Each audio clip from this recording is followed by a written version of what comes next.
हाँ तो वो भी है, उसको भी विधि का बल मिलता ना, नहीं कर सकते, क्यों नहीं कर सकते? वो गैर नैतिक अनैतिक काम है।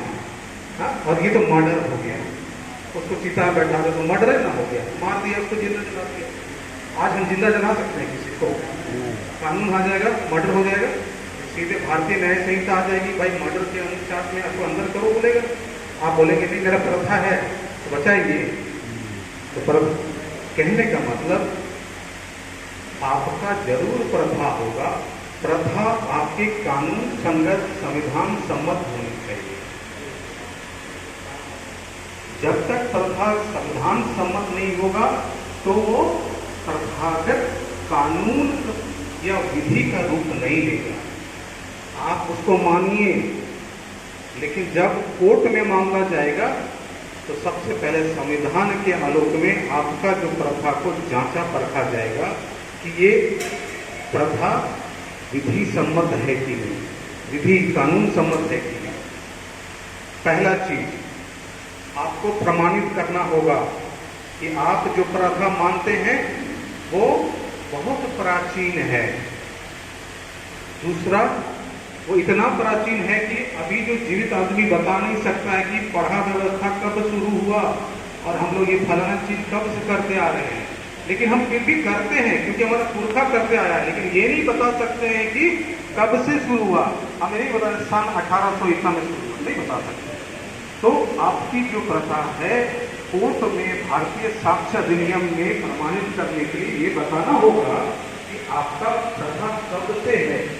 अगर एग्जैक्ट डेट नहीं बता सकते तो ये बता सकते कि बहुत पुराना है, हम नहीं बता सकते।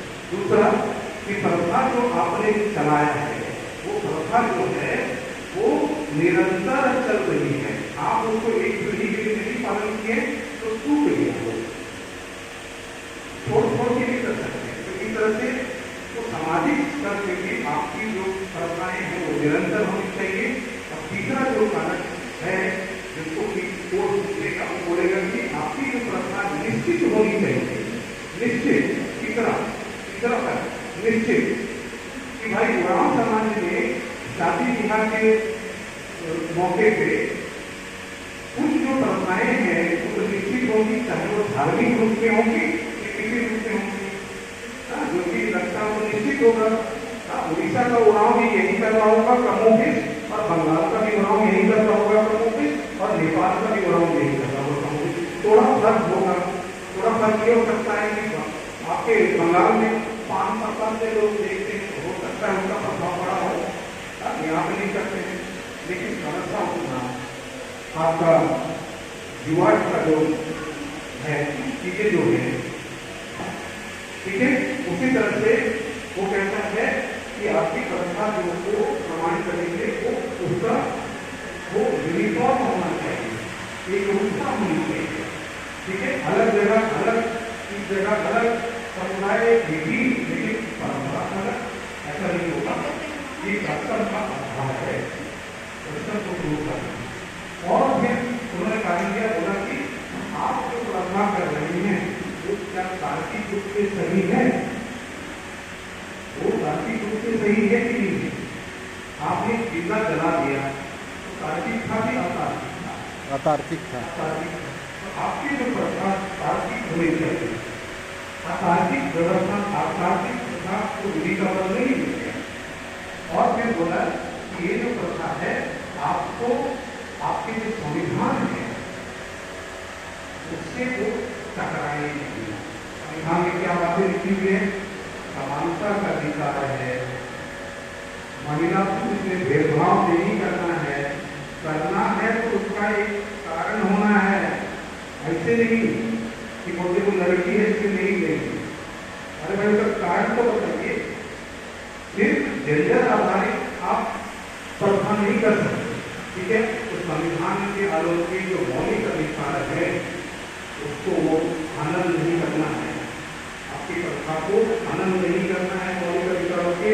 अगर वो हनन करती है तो वो प्रथा क्या हो जाएगी? असंवैधानिक हो जाएगी, वो उसको नहीं मानेगा, आप गले मानिए, आपकी निजी मामला हो जाएगा, लेकिन संविधान को नहीं स्वीकार करेगा। इस तरह से देवदासी जैसा कोई अगर प्रथा है तो वो अनैतिक हो जाएगी। आपकी प्रथा अनैतिक नहीं होनी चाहिए, अनैतिकता को बढ़ावा नहीं देनी चाहिए, ठीक है क्या। और तो इस तरह से जो आपकी जो प्रथा है, प्रथा से संबंधित समाज है, उसको हमको जानना जरूरी है कि अब ये मामला कोर्ट में जाएगा तो किस तरह से हमारी प्रथाओं को संविधान के आलोक में, जब ये प्रथाएं रही होगी उसको संविधान तो नहीं रहा था, तो उस वक्त फिर ठीक होगा, उस वक्त देवदासी भी सही होगी। लेकिन आपको संविधान आ गया, हम भारत के लोगों ने अपने संविधान को चुना है, हम उसको अवहेलना नहीं कर सकते। इसलिए आज के समय में आपको संवैधानिक जानकारी होना चाहिए।